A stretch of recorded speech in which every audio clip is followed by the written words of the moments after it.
L'humilité est une valeur fondamentale d'un management responsable, mais elle est encore méconnue et mésestimée.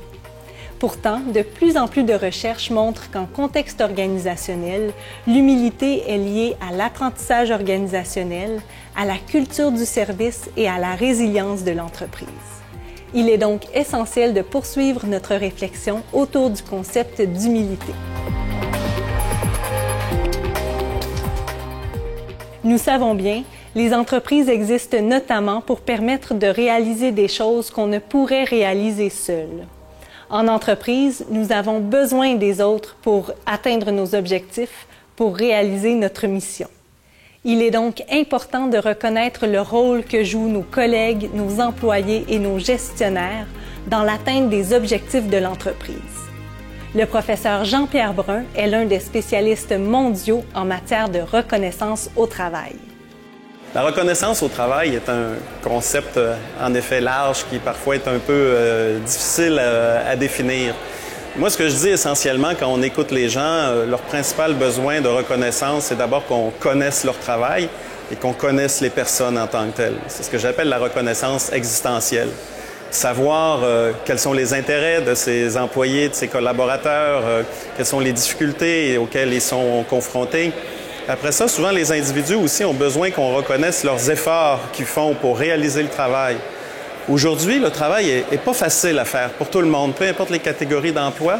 Ça demande un engagement important. Et trop souvent, on reconnaît le résultat, mais pas les efforts que les gens font au travail. Et ça, souvent, c'est mal vécu parce que des fois, le résultat n'est pas là, pas parce qu'on n'a pas mis d'efforts, mais tout simplement parce que c'est inatteignable en tant que tel comme résultat. Et la troisième forme de reconnaissance, c'est aussi reconnaître les résultats, bien évidemment, parce qu'on est dans le monde du travail. Donc, si les objectifs sont respectés, si les délais sont respectés, les budgets, si le projet est réalisé, ce sont des dimensions importantes. Donc, autrement dit, reconnaissance au travail, c'est d'abord connaître les gens, connaître leur travail aussi, et après ça, en effet, consacrer du temps à formuler de manière la plus simple possible, parce que la reconnaissance, c'est pas long. Souvent, on a l'impression que ça prend des discours de 15-20 minutes. La reconnaissance, c'est une histoire de 20 ou 30 secondes, c'est pas plus que ça. Donc, il faut voir que c'est à travers des gestes simples, mais qui ont un impact important pour le bien-être des personnes. La manière la plus simple d'insérer des pratiques de reconnaissance, et c'est pas facile à faire, c'est à la fois simple mais pas facile à faire, c'est que le principal besoin que les gens ont à l'heure actuelle, c'est la présence de leur gestionnaire. C'est l'élément central, ce qu'on entend partout. Moi, ça fait 25 ans que j'interviens dans le monde du travail. Il y a 25 ans, quand je demandais à un ouvrier « Qu'est-ce que tu penses de ton gestionnaire? » il me disait « Moins je le vois, mieux je me porte. » Aujourd'hui, c'est carrément l'inverse. Ce sont les employés qui lèvent la main en disant « On voudrait avoir la présence de notre gestionnaire. » Donc, simplement ça, il ne faut pas sous-estimer ça. Il faut savoir que quand on n'est pas présent auprès de son équipe, mais on envoie un signal. On envoie un signal qui ne sont pas si importants que ça, qu'on ne porte pas nécessairement intérêt à leur travail. Donc, ce petit geste de la vie quotidienne qui est de faire le tour de son équipe, d'aller voir comment ils vont, de prendre du temps de s'asseoir dans leur bureau et de rester quelques minutes avec eux, sont des gestes simples. Donc, vous savez, on n'a pas besoin de doctorat en management pour faire de la reconnaissance au travail. C'est quelque chose de simple à poser. Il faut par contre se faire une obligation de le faire. C'est pas tellement qu'on manque de temps, c'est plutôt que des fois on manque de temps d'y penser. Et il faut être dans la spontanéité, je pense que c'est la meilleure manière de faire de la reconnaissance. Après ça, du côté organisationnel, ce qu'on va voir, c'est que des fois, il y a ce qu'on appelle des programmes de reconnaissance, des galas, des prix, des choses comme ça. Je ne suis pas contre ces approches-là, mais ce que j'appelle cette reconnaissance son et lumière, bien, on constate que c'est pas mauvais, mais on en fait pourtant depuis peut-être 15 ou 20 ans dans les entreprises, alors que le taux d'insatisfaction par rapport à la reconnaissance n'a jamais été aussi élevé qu'aujourd'hui. Donc, il faut la ramener beaucoup plus près du terrain, cette reconnaissance, la faire dans la spontanéité, la faire à travers des petits gestes simples qui ne nécessitent pas de grandes formations universitaires.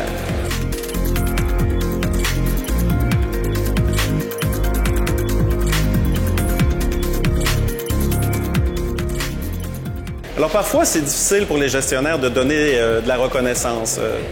Je commencerai à la base. Je pense que pour être gestionnaire, le premier critère, c'est qu'il faut aimer les gens. Il y en a qui ont un peu de difficulté avec ça. Donc, bien évidemment, la reconnaissance ne va pas suivre nécessairement à ce moment-là. Après ça, je pense que c'est à chaque gestionnaire à trouver ce qui lui convient. S'il y en a, c'est la présence, c'est la présence. S'il y en a, c'est plutôt faire des commentaires verbaux ou bien inviter des employés à venir prendre un café avec eux ou venir dîner avec eux. Chaque individu, ce qui est important en matière de reconnaissance, c'est l'authenticité. Donc, il n'y a pas d'idéal type, il n'y a pas un pattern qui peut s'appliquer à tout le monde parce que chaque individu doit trouver ce qui lui convient. Et si, à la limite, c'est difficile un peu de faire de la reconnaissance, le bénéfice est tellement grand que dans la vie, ça vaut la peine de faire des choses qui sont un petit peu difficiles par rapport aux bénéfices que ça peut nous rapporter. Le premier bénéfice que la reconnaissance, quand vous reconnaissez un employé que ça va lui apporter, c'est d'abord un bien-être personnel. Ça va lui donner de la confiance parce qu'il y a une résonance par rapport à ce qu'il est en train de faire. Il va se dire dans son esprit, « Ah, ce que je fais correspond aux attentes que mon gestionnaire a ou que mon organisation a. » Ça développe cette confiance. Ça va lui confirmer aussi, même plus que sa confiance, son identité presque. C'est ce que j'appelle la sécurité ontologique. C'est quelque chose de très profond à ce moment-là. Et donc, ça, c'est des premiers éléments. Après, bien évidemment, si je fais un travail et que je suis reconnu, il y a bien des chances que j'en fasse plus. Je ne vais pas en faire moins nécessairement. Et donc, en matière de performance, le lien est direct entre reconnaissance et performance aussi.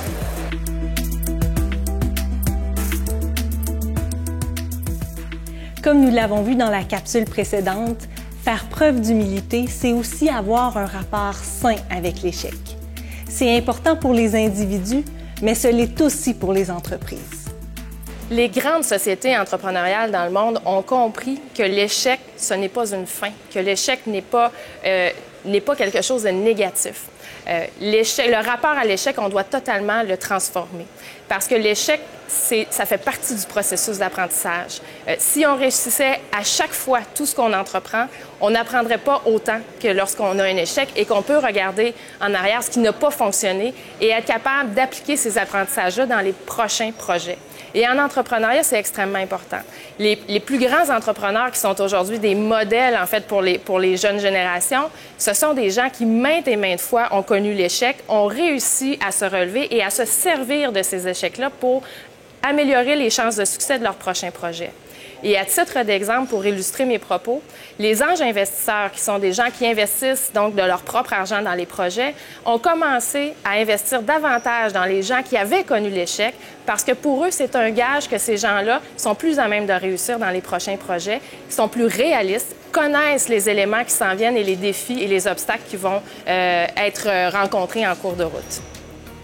Les innovateurs se doivent de tirer des leçons de leurs échecs des projets d'innovation passés parce que le taux d'échec des projets d'innovation est très élevé. On estime de 40 à 90% le taux d'échec des projets d'innovation selon les domaines. Deuxièmement, parce que les projets d'innovation et les échecs qui peuvent découler de ces projets d'innovation coûtent très cher. Pour les petites et moyennes entreprises, par exemple, cela peut signifier tout simplement la faillite. Comment maintenant on peut capitaliser sur les échecs passés pour tirer des enseignements pour les projets en cours et les projets futurs d'innovation? Premièrement, il faut instaurer dans l'équipe en charge des projets d'innovation un climat de confiance.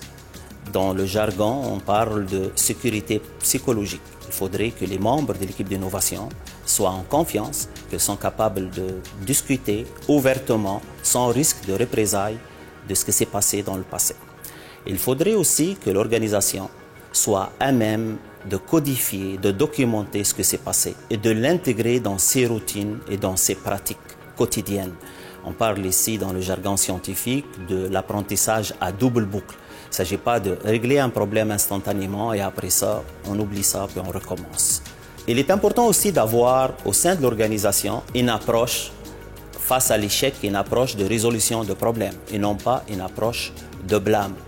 Il faudrait aussi avoir toutes les ressources nécessaires pour codifier les enseignements de l'échec et de l'intégrer dans les routines et les pratiques quotidiennes de l'organisation. Comme va nous le présenter le professeur Yann Simon, l'humilité est une valeur importante non seulement au sein de l'entreprise, mais aussi lorsque deux entreprises cherchent à créer des partenariats et des alliances durables.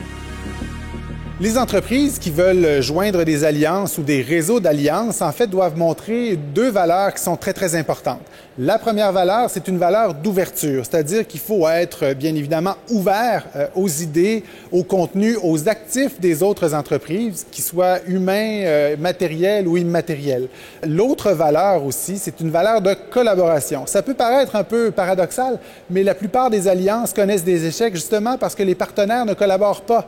Alors, cette ouverture et cette collaboration permettent de créer de la valeur ensemble. Et ça, c'est le mot-clé dans une alliance, c'est ensemble. Les entreprises doivent réaliser qu'en se donnant accès les unes les autres aux actifs des unes des autres, elles font plus de cette manière-là qu'elles ne font seules.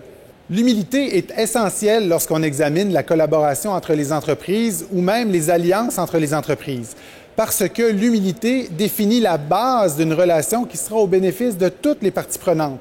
Et c'est essentiel pour créer justement l'environnement, la confiance, l'attitude qui va permettre le succès de cette alliance-là, mais qui va permettre aussi de rencontrer les objectifs en matière de responsabilité sociale et environnementale qu'on s'est fixés.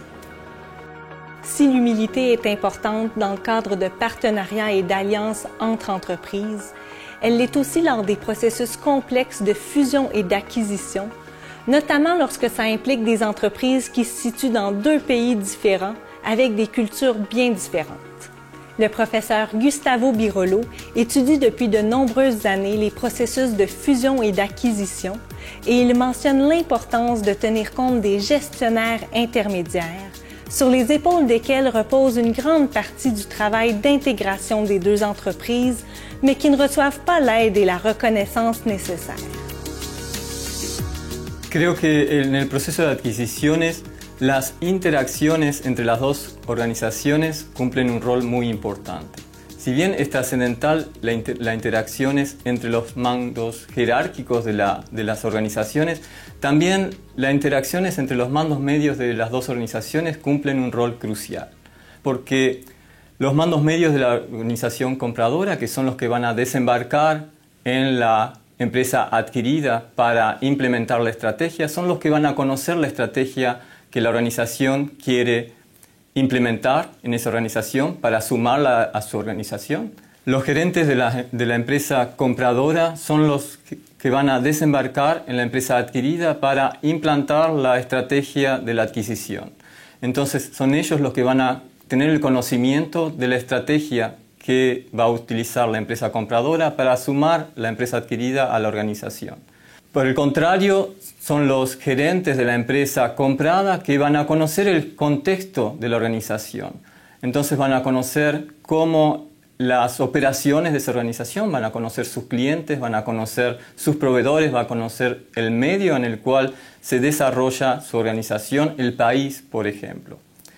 Entonces, el éxito de una adquisición va a estar ligada a cómo esos dos grupos de mandos medios van a fusionar esos dos tipos de conocimiento. El conocimiento de la estrategia a implementar y el conocimiento del contexto donde esa estrategia tiene que ser implementada. La humildad está en el hecho de que los mandos medios tienen que dejar la arrogancia de lado y entablar un diálogo con la contraparte. Esta es la única forma que van a poder conectar esos dos entes un poco contradictorios, que es la estrategia a implementar y el conocimiento del contexto.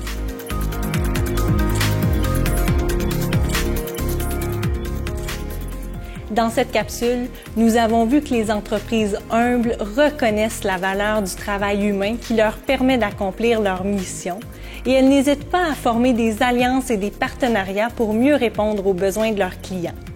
L'humilité organisationnelle, lorsqu'elle est inscrite dans l'ADN même de l'entreprise, constitue une source d'avantages concurrentiels.